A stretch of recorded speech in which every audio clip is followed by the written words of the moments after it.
Hello friends, कसे आहात सगळे? मस्त ना? तर मी पण मस्त आहे आणि आशा करते की तुम्ही देखील मस्त असाल, मजेत असाल. तर आज मी तुम्हाला दाखवणार आहे माझं माहेरचं घर. तर हे घर आहे ना, म्हणजे आमचं लहानपणापासूनचं घर आहे. म्हणजे मी जन्माला पण इथेच आले आणि लहानाची मोठी पण इथेच झाले, तेव्हापासूनचं हे घर आहे. अगोदरची परिस्थिती खूप वेगळी होती. तेव्हा खूप हालातीचे दिवस होते, त्यामुळे घर एकदम वेगळं होतं. आता अगदी जरी टाईल्स लावलेले आणि सगळं केलेलं असलं तरी अगोदरची जी परिस्थिती होती ना, त्याप्रमाणे घर खूप वेगळं होतं.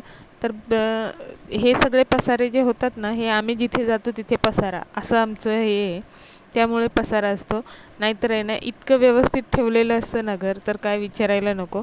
पण आम्ही गेल्यानंतर आहे ना, तिथे एवढे पसारा झालेला असतो की विचारायला नको. तर हे बघा, पूर्ण टाईल्स लावलेले आहेत. अगोदरचा तुम्हाला स्टार्टिंगचा दरवाजा दाखवते. तर हे बघा, हा आहे स्टार्टिंगचा आमचा दरवाजा, मेन डोअर. इकडनं एंट्री करायची, आतमध्ये जायचं. तर बाहेरच आम्ही चप्पल ठेवण्यासाठी आहे ना, हे मस्त असं तिथे हे बनवून घेतलेलं आहे. नंतर हा आहे आमचा साधा सोफा, हलका साधासा सोफा. सोफा म्हणजे हा एकच सोफा आहे, त्याच्या खालचं जे होतं ते आम्ही काढून टाकलं. तर इथे हा आमचा आहे. असंच हे लावलेलं आहे एक, त्याच्यावरती आम्ही जे काही आपलं क्रीम पावडर वगैरे ते ठेवायचं त्याच्यासाठी आहे. पण आमच्याकडे खूप सारे कॉस्मेटिक जमा झालेत, म्हणून तिथे खूप सारे जमा झालेत आणि त्यात आमची वचवच असल्यामुळे तिथे जरा जास्तच गोंधळ झालेला आहे. नाहीतर ते अगदी नीटनेटकं ठेवलेलं असतं, कारण इथे घरामध्ये लहान कोणी नसतं, त्यामुळे सगळं नीटनेटकं ठेवलेलं असतं. त्यानंतर थोडंसं तिथे सामान ठेवायला 2 लाद्या लावलेल्या आहेत. हे आहेत आमचं मंदिर म्हणा, नाहीतर काही म्हणू शकतात. तर हे देवाचे फोटो असे आम्ही लावलेले आहेत. आणि आहे ना, पाऊस भरपूर पडत होता, नाहीतर कपडे बाहेर मस्त असे सुकतात दिवसभरात, आतमध्ये टाकण्याची गरज पडत नाही. पण आज पाऊस एवढा भरपूर झालेला होता, तर मग कपडे घरामध्ये टाकावं लागले. पंख्याच्या हवेने का होईना ते सुकवणं तर जरुरी आहे. त्यानंतर हे बघा, हे आहे आमची फ्रीजच्या बाजूला ठेवलेला थंडगार पाण्याचा माठ. तर फ्रीजमधलं पाणी घेऊन पिण्यापेक्षा सगळ्यात जास्त सगळ्यांना आवडतं ते म्हणजे ह्या माठातलं पाणी.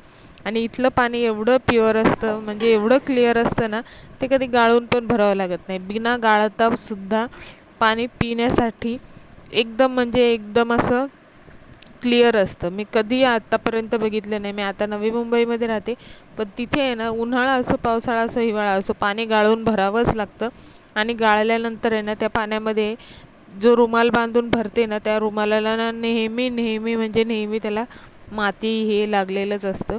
पण इथे तसं नसतं. इथे एवढं क्लिअरली पाणी येतं ना, की ते आपण न गाळतासुद्धा भरू शकतो. त्यानंतर इकडे बाथरूम आहे आणि हे आहे आमचा दुसरा दरवाजा. तर इकडनं पुढे आहे ना, आमचा दुसरा दरवाजा. इथे नळ लावलेला आहे. इथे जे आहेत, आम्ही ना लहानपणी पण आम्ही इथे बसून भांडी घासायचो, कपडे धुवायचो. आणि आता फक्त कपडे धुण्यासाठी वापरतो, कारण वॉशिंग मशीन नाही आहे. वॉशिंग मशीन तुम्हाला माहिती आहे, दुसरं घर दादाचं ठाण्याला आहे, तिकडे ठेवलेली आहे. त्यामुळे ते तिकडे. तर ॲक्च्युली कोविडमध्ये हे तिकडे शिफ्ट झालेले, म्हणून आहे ना थोडासा गोंधळ झालेला आहे. अर्धं सामान इकडे, अर्धं सामान तिकडे, असं गोंधळ झालेलं आहे. आणि वरती माळा आहे, पण माळा आम्ही भाड्याने दिलेला आहे. 2 रूम आहेत, खाली आणि वर. तर हे बघा, हा स्लॅब आहे आणि वरती माळा आहे. जो आहे तो भाड्याने दिलेला आहे. हे आमच्या बॅगा ठेवलेल्या आहेत.